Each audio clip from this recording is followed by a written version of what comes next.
this is the place to do it.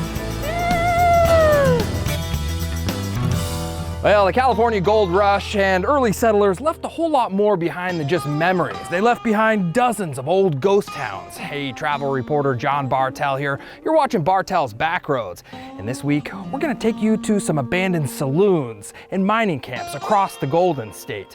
And we're gonna start things off in Sierra County, where one man is trying to resurrect the ghost town of Forest City. When you first drive into Forest City, you'll quickly notice the population sign is incorrect. How many people live here today? Well, so right now there are 4 people, residents in town. If you want to know what it's like to live in a ghost town, just ask longtime resident and historian Glenn Sundstrom, who actually saved the town by getting it designated as a historic landmark, which allows people to own the structures while keeping the land public. So you can come up here, like anyone can kind of come That's up right. and look at this stuff. Yes, I certainly can. Forest City is in Sierra County on remote land within the Tahoe National Forest. There's no grocery store, no cell phone service, and no post office. The nearest city is Grass Valley, an hour away on a windy, rough road. Nobody wants to live here, yeah?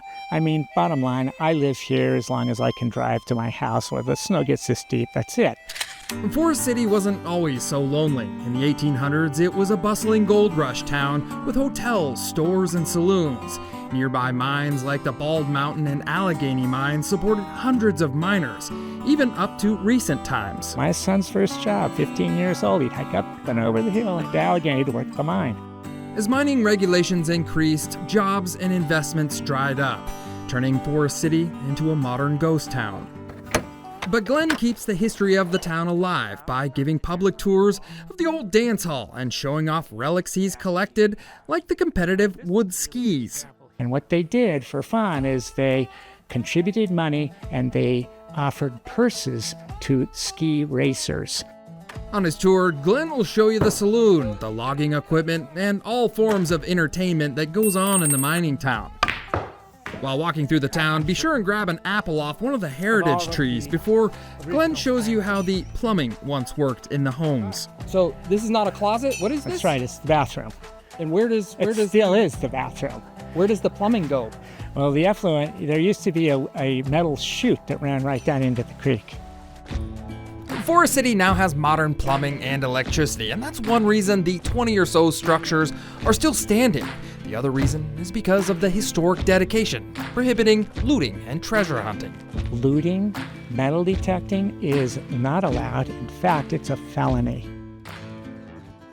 The remote lifestyle of Forest City may not be for everyone, but it is open to everyone to learn about the history of this ghost town, as long as you respect the few people who do live here. In Bodfish, the Silver City ghost town looks as if the Old West was frozen in time, with its worn storefronts, creaking boardwalks, and artifacts collected from actual frontier towns. It's a backroad stop where history still hangs in the dust.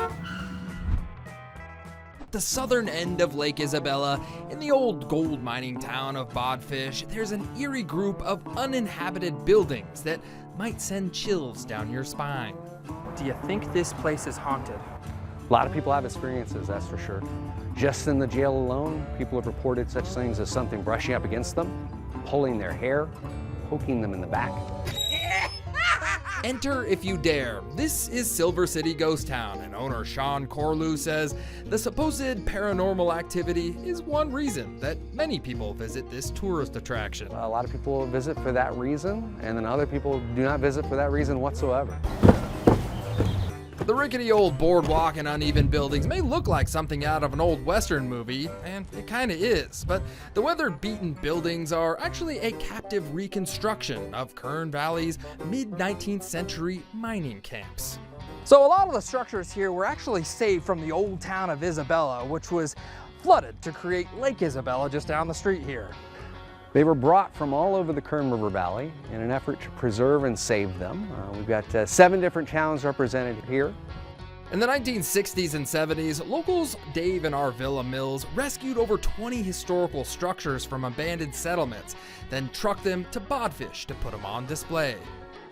There's a story that more than one of the buildings actually fell off of its trailer and was in the middle of the road for several hours in the late 1960s. Well, that may explain why some of the buildings are crooked, but if you ask me, the out-of-plumb walls only add to the history.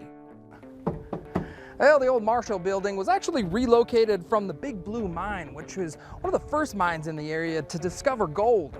Over 1 million ounces of gold was discovered in the Kern River Valley, but when those mines went bust, the area turned into a farming community. Well, the old farmhouse here is believed to be the oldest structure still standing in Kern Valley. Inside, you'll find some creepy mannequins, and on the porch here, this strange-looking three-legged chair. All these years, no one's known for sure exactly what it is. Lots of good guesses. Our best guess is that it perhaps might be a dentist chair or a birthing chair. There are endless odd and unexplainable artifacts inside the ghost town, and that's one reason that Sean's late father, J. Paul Corlew, purchased the property back in the 1990s. His heart was in history and preserving it, and we thought this place would make a great museum. Whether you're history curious or simply just eager for a hauntingly beautiful slice of the Old West, the Silver City Ghost Town is a must-stop in the Kern River Valley. Just beyond the waters of Folsom Lake lies the skeletal remains of the original Old Folsom Dam. Built in the 1890s and later replaced, I got the rare opportunity to step behind the still rusting gates to explore a dam that powered Sacramento in the early years.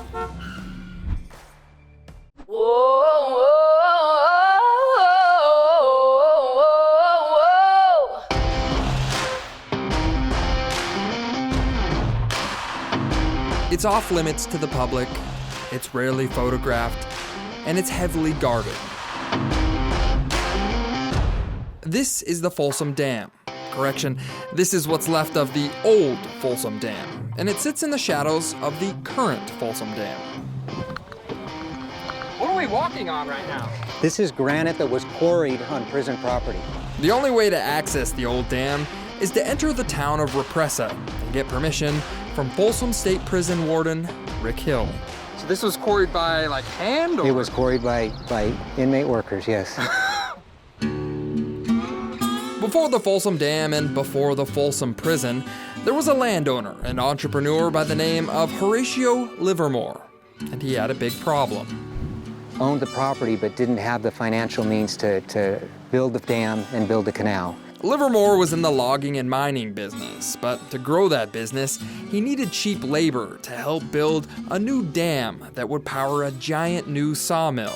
Good news for him, California needed a place to build a new state prison. So overcrowding at San Quentin, plus incorrigible inmates, violence, they needed a prison at the time that could handle those kind of problems. In what would become a very messy, roundabout, and lengthy deal, Horatio managed to talk legislators out of building a prison in Rockland in exchange for labor and 350 acres of his land along the American River. It took 10 years for the legislature just to make the decision whether to take him up on his offer to build the prison in Folsom in exchange for the labor and the land. Don't look down. The prison was built in 1880, but contract and labor disagreements continually delayed the progress on the dam and its canal. It wasn't until 1893 that water first flowed through the canal walls. Folsom's the first electrically lighted prison in the world. Unfortunately, Horatio Livermore never got to see the finished dam. He died 1 year before its completion. Livermore's sawmill was built, but his sons eventually took the company in another direction. His sons, after he died, saw that this could be more than just about, the canal and the sawmill. So they envisioned an electrical power plant, which they built. That power plant was constructed in 1895, and it produced power to the city of Folsom all the way up until 1952. Folsom existed because of the deal with the dam and the property, the offer of the property. It was progress and flood management that eventually led to the construction of the current Folsom Dam. Then came the destruction of the old dam, along with that famous railroad that Johnny Cash once sang about. That train doesn't come here anymore? It's gone. Long gone, long gone. These ruins may not be very accessible, but they're well guarded, and they're there to remind us that Folsom probably wouldn't be the Folsom we know today had it not been for Horatio Livermore and the labor of thousands of inmates. Just whether it's the craftsmanship, whether it's clues to the past, something that I haven't seen before. I'm constantly seeing things around the prison that I didn't notice the last time I came through. It's a great place to work.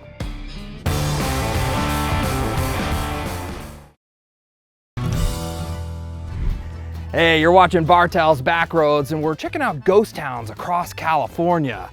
Out in the Mojave Desert is California City, the state's third largest city by area, but it never quite filled up the way that planners hoped it would. Today, it's largely a ghost town.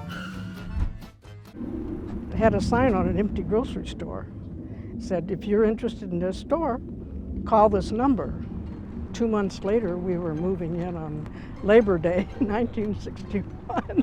Don't let the duck pond, the playground, or the green grass fool you. This is still the desert, and like everyone else and everything in California City, Patricia Gordon is here because of one person. Nathan K. Mendelsohn. I don't know what the K stood for, but that's what his name was. Czechoslovakian immigrant turned land developer Nathan Mendelsohn had one dream in life: to build a massive city. Got a lot of New York investors in that property, and they built the park first, and they gave it to the city. Go big or go home, Nathan Mendelsohn was not a minimalist. He wanted California City to rival other big cities like Los Angeles, and in a way, he succeeded. Right now, as it stands, California City is the third largest city by landmass at 204 square miles. And in the beginning, he had a lot of retired people that had regular income. Build it and they will come. That was the basic idea. Mendelsohn was a true salesman, and with some flashy advertising and some cheery sales pitches, he attracted people from all over the world. And after nicknaming the city Land of the Sun, buyers came in by the busload. Some even flew in by plane, landing on the unfinished streets. And the houses were cheap. I think we paid $11,000 for our 3-bedroom bath and a half house with a single car garage. Street signs, roads, and utilities were all built, but when California City voted to incorporate in 1965, the population was less than 10,000 people. And when the city didn't grow, investors left and stopped paying property taxes. Mendelsohn was then forced to sell off a majority of his business in shares. That was the end of Mendelsohn. He went away with a broken heart. He died in Texas on a golf course. California City didn't turn into a ghost town. Around 14,000 people call the Land of the Sun home. The Starbucks just opened Saturday down there. Oh, really? You just got a opened Starbucks? Saturday, yeah. These days, the economy is supported by tourism from the nearby Red Rock Canyon State Park and 3 different military bases. And if you're wondering about water in a desert community, well, California City sits on a massive underground lake. My uncle, when he put in his well, he dug it with a post hole digger 6 feet to water. Mendelsohn's dream of a massive city may not have come true in his lifetime, but with California home prices on the rise, who knows? Maybe it will happen. On a marshy bend off Highway 37 in Vallejo lies one thing that you least expect: a lone toilet standing guard over the forgotten former town of Tubbs Island. We're stepping off the pavement to uncover the quirky tale behind the outhouse.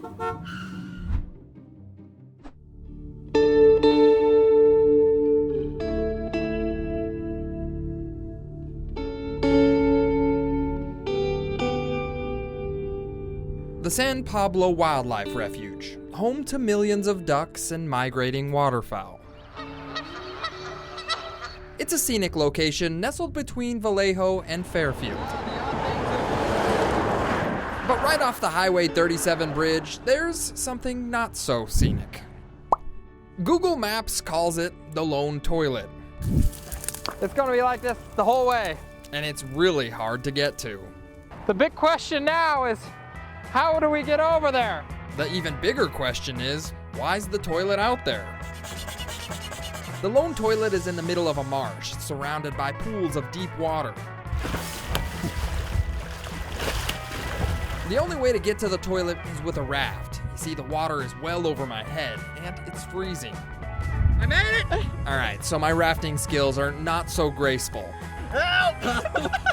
But at least I made it across with a fully inflated raft, unlike my photographer, Pedro Garcia. John! Semi-sick. Oh, it's broken.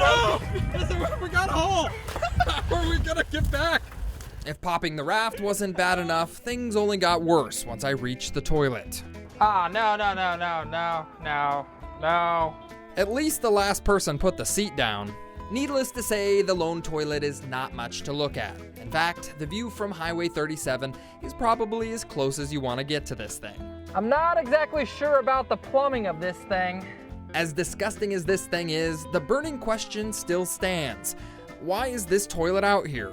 Yes, my grandfather built this outhouse in the late 1920s. This is Wally Ladeau, and his grandfather's toilet used to be attached to the family duck hunting cabin.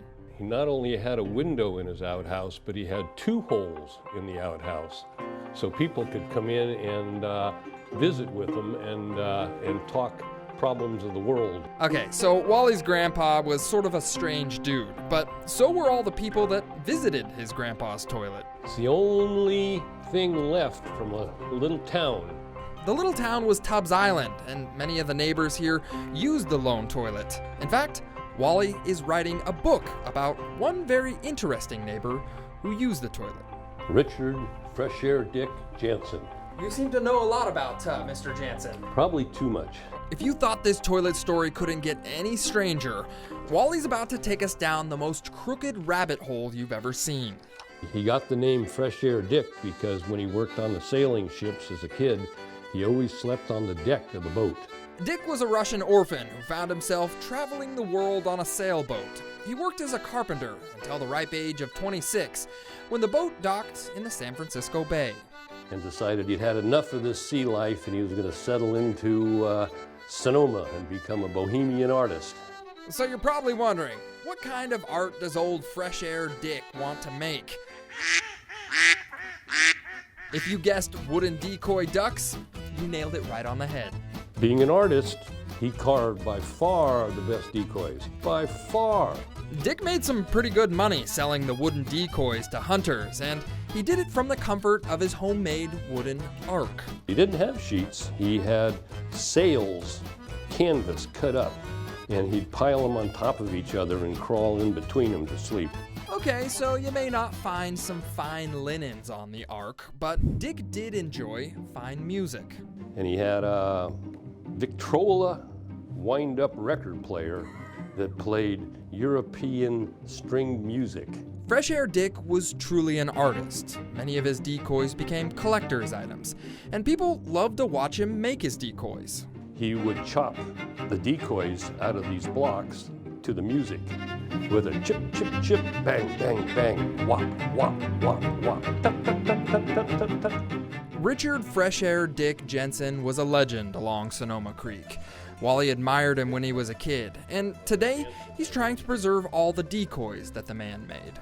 His own life, his own rules, didn't have to pay attention to anybody else.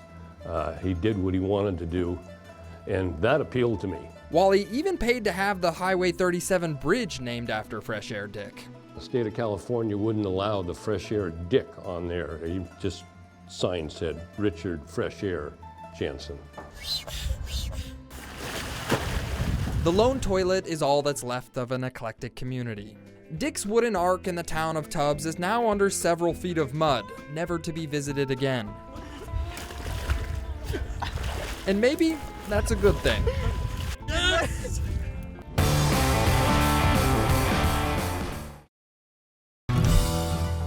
Hey, you're watching Bartell's Backroads. We're checking out ghost towns throughout California. Often overlooked stretch of the old Lincoln Highway is the town of Clarksville. It's a suburban community that seems to have just faded away. Now, we're gonna roll through town, take a look and see what's left, and learn how this once thriving community seemed to just vanish. As you climb Highway 50 in El Dorado Hills, there's an old ghost town that most Lake Tahoe-bound travelers pass without even noticing. This hidden ghost town is known as Clarksville, and the buildings were abandoned a long time ago. If they aren't sagging to one side, most of them are just in pieces on the ground. But once a year, this lonely ghost town is booming with life. Well, welcome to Clarksville. Why have I never really heard of Clarksville before? It's just not much talked about, not many people know it's here. Welcome to Clarksville Days, a celebration of the good old days when wagons ruled the road and gold mining pioneers inhabited the hills. It was a mining town, kind of went into a trading post, and then it became, a village. Doug Huss is a member of the Clarksville Regional Historical Society, a group that preserves the history of this place and gives access to curious visitors. It's all private property, so there's no way to come here except when we can get it opened, which is generally once a year. Clarksville was founded during the gold rush of 1849 and named after Mr. Clarkson, who had a trading post of sorts near an old stagecoach route that led to Sacramento. Kind of in the later 1800s, there were 4 hotels here. The first one was the Mormon Tavern. Clarksville became a boom town, but like most boom towns in California, it went bust in the 1860s and became a farming settlement. So it's kind of like a transitional town from the gold rush to farming. Clarksville's story isn't over yet. In 1915, the little farming town started gaining new traffic from the newly created Lincoln Highway. And it basically was an idea of a coast-to-coast highway from Times Square in New York out to San Francisco. The Lincoln Highway was America's first transcontinental road for cars, and it ran right through Clarksville, bringing a lot of tourists and money to the town. It was a huge undertaking, but the American people and everybody were all behind it. They wanted, most of them wanted to see this go in and come through their town, go through their community. The Lincoln Highway was the brainchild of Carl Fisher, the founder of the Indianapolis 500. He was an entrepreneur and an idea man that talked the Goodyear Tire Company and the Packard Motor Car Company to front the majority of the money for the Lincoln Highway. Abraham Lincoln, of course, helped unite the country, and so it was named after him. In the beginning, construction of the Lincoln Highway was mostly made from gravel, and it was also plagued by a series of financial and political roadblocks. But eventually, the federal government passed the Federal Highways Act of 1921, which gave states money to pave their stretch of the Lincoln Highway and create a highway system that we know today. It's got a few potholes now, but compare this, this is actually holding together pretty well. Yes, it really is. Clarksville reaped the benefits of the coast-to-coast highway for many years, but in the 1960s, Highway 50 was created and bypassed Clarksville. And it didn't take long for the little community to just fade away. Today, only patches of the Lincoln Highway remain in places like Clarksville, and it's a reminder of America's road-tripping past. I'm hopeful that we can preserve this as a historical site and make it become something much grander that people can always enjoy. Just outside Redding, the Shasta State Historic Site stands where an old gold rush town once thrived. Now, it's a ghost of storefronts, sidewalks, and stories waiting to be told. Outlet malls weren't invented during the gold rush, but if they were, Main Street in Shasta, California would be the first. This is where all the wagon roads ended. So if you wanted your supplies, this is where you came to, Shasta State Historic Park. Furniture stores, hardware stores, a market, a bakery, a bookstore, you name it, the town of Shasta had it all. And in its heyday, more than 20,000 people lived here. And the city planners who built this place built it to last, with brick walls and fireproof iron doors. The buildings are in ruins not because of fire. They're in ruins because the business owners tore down their own buildings to rebuild in Redding. In the late 1800s, the railroad chose to come through the town of Redding instead of the town of Shasta, which was higher up the hill. Wanting to be closer to the railroad, all the businesses in Shasta closed up and relocated. What you're seeing here is exactly what it looks like. Today, California State Parks manages the town of Shasta, so travelers like me can see what it was like before the town went bust. Watch your head. Unlike the rest of the town, the courthouse and jail, they weren't torn down, and much of the prisoner restraints, they were left behind. Is this a big dog leash? Is that what that is? It did, it went on his neck. Law enforcement in Shasta was no joke. When fugitives were captured, they were tried and often hanged in the same week in the gallows, which stand right outside the courtroom. In the rolling hills at the edge of the Delta, Bird's Landing is a tiny California town that feels like it's been hiding in plain sight. It's a stop where time seems to take the long way around. Throw your arms around this honky-tonk man. Well, Honky Tonk Man wasn't his most memorable movie, but when the cameras were set up to film Clint Eastwood's 1982 American musical Western comedy, it sure was memorable to the townspeople of Bird's Landing. I've never seen so much chaos in my life make movie. I mean... Though chaotic, lifelong resident John Benjamin says his rural town was an ideal backdrop for Clint Eastwood's character, Red Stovall, who was a traveling musician bouncing around small-town America with his nephew. About what's the population here? About 13. 13 people. John Benjamin says Bird's Landing wasn't always so small. In the late 1800s, it was a bustling port town, founded and named after businessman John Bird, who built the wharf, which attracted schooners full of people to work or buy crops from local farmers. That was jumping. There's a lot of activity back then. They supposedly had a 300-piece brass band. Hundreds of people either lived or worked in the town. John Benjamin says there were hotels, warehouses, and this old general store, which John Benjamin's family ran for many years.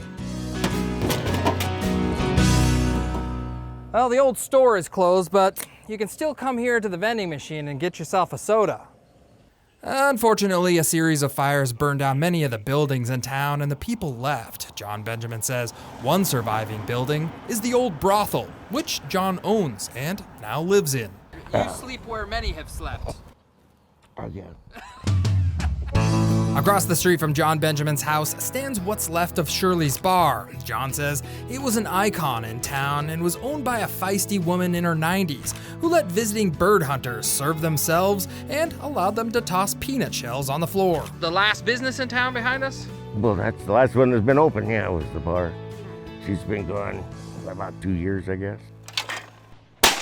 Well, about the only thing left to do in Bird's Landing is target practice at the nearby hunting preserve. We found Curtis Hecker testing out his new shotgun at the sporting clay course. Ah, you see, that's the way you miss.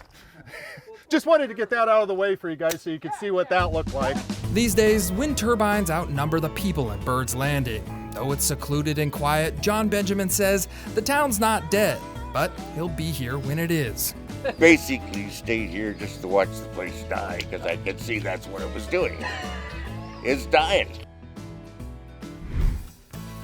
Well, thanks for watching Bartell's Backroads and exploring some of California's ghost towns with me. I hope it's inspired you to take a little road trip of your own.